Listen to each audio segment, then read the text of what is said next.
I had a mushroom stew today. Suffices to say, Antiquary trailer made me instantly suspicious towards those mushrooms. Fortunately, it's arena devs, not me, that had a touch of special happy chemicals.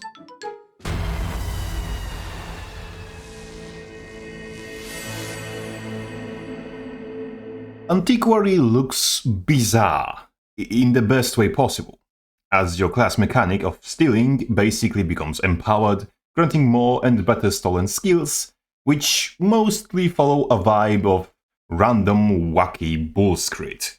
This allows Arena to shove utility down Thief's throat like he's begging for it, and push through more experimental and unorthodox concepts. Speaking of, Antiquary's signature utilities can be cast while they are still on cooldown, but if you do so, there's a chance they will fail or even do something harmful to the caster, with the chance being almost equal to percentage of remaining cooldown, or at least working on the same basis. Meaning if you recast the skill as soon as it's finished casting for the first time, the chance is really high, but if you cast it while it's almost off cooldown, the chance is very low, with guaranteed success when skill is completely off cooldown. This spec may strongly disappoint dedicated Thief mains, as it's physically impossible to have overly self-serious, edgy, dark brooding leader of a pack of scrit that throws random bullshit at the enemy. On the other hand, there is an audience for an unserious handsome rogue archetype too, and I can see the Thief find previously untapped audience with this elite spec. Next to be presented, Ritualist is much more in cohesion with expectations visually, but no less odd mechanically, as the only confirmed way to summon spirits were 3 skills in Ritualist's signature Shroud. When I realized this, that Ritualist is getting Shroud for the purpose of summoning spirits specifically, I went to the kitchen to check those mushrooms one more time, because that sounds like extremely bizarre way of going about it.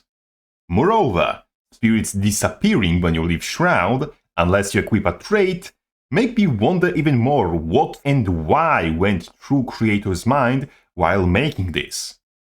That said, as you may know, making a summon/pet spec without making it either useless or toxic is rather a finicky art, and old Ritualist had a rather stationary form of play that wouldn't really fit into Guild Wars 2's roster, which arena nerds are probably trying to fix, and so far they made a decent job on that front.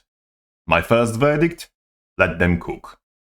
It's just a little strange to see Ritualist without a permanent spirit summon. And last but not least, the Paragon made me check this stew for the third and final time. Take a listen. Protect them with a barrier, absorbing damage meant for allies for a short time. Chant of Freedom, to break, stun, and give your allies a speed bonus. Barrier, damage redirect, stun break, and whatever this golden aura is. All seemingly within confines of its class mechanic alone. Do you have any idea how massive of a game changer for Warrior is a stun break within his class mechanic, let alone one that can be shared with allies? Furthermore, what we get from the blog post, all of those chants we mentioned have additional passive effect after the initial one. Depending on what those effects do, and they can do pretty much anything because we know nothing about them, and whether you can have multiple running at once, this might be massively overpowered. This combined with the quotes, reaching friend and foe alike, as well as to bolster their allies and demoralize their enemies, strongly imply shout range skills that hit the enemy and are considered burst, which will activate burst-related traits. Ladies and gentlemen, this might look unassuming on the surface, but mechanically, Paragon might become new baseline for power and utility for all of warrior kind, and might make the support warrior actually flipping meta. However, I can already see a tiny, massive issue. Mr. Paragon is going to be an adrenaline-hungry hog of a spec, as you'll not only have your normal burst, only level 1 but still, and you'll have the chance and support warrior already has difficulty with producing enough adrenaline to meet his own demand. But maybe, just maybe, the method in the madness could just be even more madness. Who had Arms Defense Hammer Paragon support build on their bingo card of bizarre possible futures? Anyhow, a big sign of gratitude to all the generous supporters, continuously considering my dubious quality content worth their money. You're all truly welcome. Crabface out.